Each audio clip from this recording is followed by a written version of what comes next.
আসসালামু আলাইকুম। আজকে শেখার চেষ্টা করব গ্র্যানি স্কোয়ার বা কুশি কাটায় চার কোনা একটা মোটিভ কিভাবে বানাতে হয়। প্রথমেই 4 mm কাটা নিয়ে একটা স্লিপ নট করে নিলাম সুতায়। এরপর আমরা চেইন করব চারটা চেইন করে নেওয়ার পরে প্রথম চেইনে আমরা সুতাটাকে জয়েন করে দেব এইভাবে। দেখুন ভিতরে একটা লুপের সৃষ্টি হয়েছে। এই লুপটার মধ্যেই আমাকে পরবর্তী কাজগুলো করতে হবে। তো আমরা সবাই জানি যে 3টা চেইন সমান সমান একটা ডাবল কুশি এবং আমাদের এক্সট্রা আরও 2টি ডাবল কুশি প্রথমে করে নিতে হবে। আমরা 3টা ডাবল কুশি এই লুপটার মধ্যে প্রথমে করে নিব।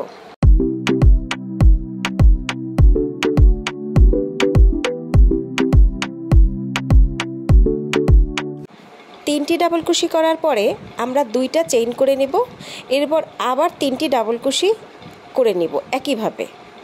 এই যে দেখুন 3টি ডাবল কুশি, 2টা চেইন, 3টি ডাবল কুশি। এরপর আমাদের আবার 2টো চেইন করতে হবে এবং আবার 3টি ডাবল কুশি করতে হবে। মোট 4বার আমরা এরকম 3-3টি করে ডাবল কুশি করে নেব। 3বার করা হয়ে গেল, আবার 2টা চেইন নিয়ে 3টি ডাবল কুশি করে নেব। লাস্টে 2টা চেইন নিয়ে আমরা ওই 3টি চেইনের উপরে লুপটার মধ্যে জয়েন করে দেব। তো আমরা প্রথম রাউন্ডে কি করলাম, প্রথমে 3টা চেইন নিয়েছিলাম, তারপরে 2টা ডাবল কুশি করেছি, এরপরে 2টা চেইন, 3টি ডাবল কুশি, 2টা চেইন, 3টি ডাবল কুশি, এভাবে আমরা 4বার 3-3টি করে ডাবল কুশি করে নিয়েছি। এবারে দেখুন আমাদের এখানে একটা স্লিপ স্টিচ করতে হবে সুতাটাকে ওই 2টা চেইনের ফাঁকায় নিয়ে যাওয়ার জন্য। কিভাবে করছি একটু খেয়াল করে দেখলেই খুব সহজে বুঝতে পারবেন। আমরা যে 2টা চেইন করেছি আমাদের পরবর্তী কাজ হবে ওই 2টা চেইনের যে লুপ সৃষ্টি হয়েছে তার মধ্যে। প্রত্যেকবার রাউন্ডের শুরু করার সময় আমরা 3টি চেইন করে নেব, যেটা একটি ডাবল কুশির সমান।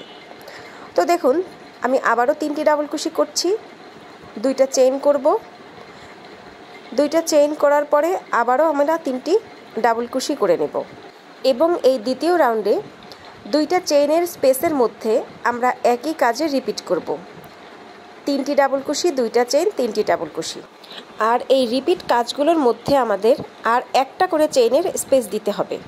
দেখুন একটা চেইন স্পেস করে আমরা পরবর্তী 2 চেইন স্পেসের মধ্যে এই একই জিনিস আবারও রিপিট করব। তো দেখুন অফ ক্যামেরায় আমি এই রাউন্ডটি কমপ্লিট করে চলে আসলাম। আমি শেষের দিকে চলে এসেছি, একটা চেইনও করে নিয়েছি। দেখুন প্রতিটি 2 চেইন স্পেসের মধ্যে একই কাজ করে নিয়েছি। যারা প্রথম কাজ করছেন জাস্ট স্টেপ বাই স্টেপ আপনি যদি ফলো করেন তো ইনশাল্লাহ আপনি অবশ্যই বুঝতে পারবেন। তো দেখুন আমি এখানে জয়েন করে নিলাম। জয়েন করে নেওয়ার পরে আমাকে আবারও সুতাটাকে স্লিপ স্টিচের মাধ্যমে 2 চেইন স্পেসের ফাঁকায় নিয়ে যেতে হবে। এটা আমাকে প্রত্যেক রাউন্ডেই করতে হবে।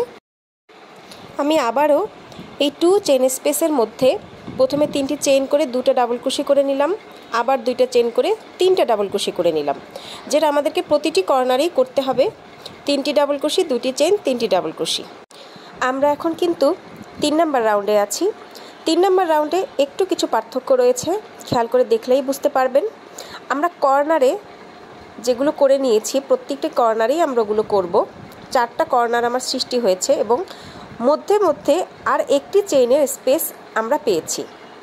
সোজা দিকে দেখুন খেয়াল করুন, এই যে সোজা স্পেসটিতে আমাদের আরেকটি 3টি ডাবল কুশির সেট করে নিতে হবে।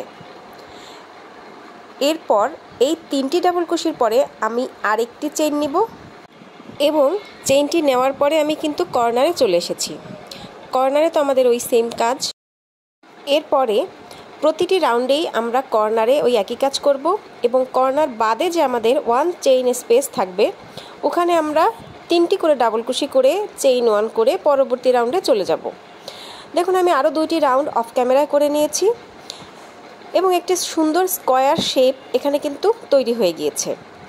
আপনি চাইলে ভিন্ন ভিন্ন কালারের স্কোয়ার শেপ একত্র করেও কুশনের কভার করতে পারেন, মশারি রাখার খোল বানাতে পারেন, অথবা এই যে স্কোয়ারটা, এটাকে যদি আপনি আরও বাড়াতে থাকেন সামনের দিকে, আপনার কিন্তু একটি কুশন হোক বা অন্য যাই আপনি স্কোয়ার মোটিফে বানাতে চান সেটি কিন্তু আপনি বানাতে পারবেন।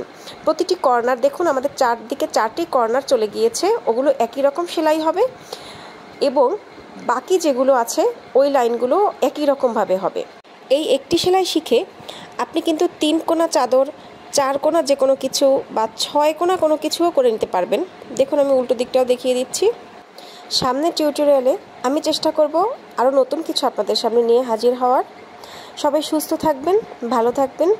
আল্লাহ হাফেজ।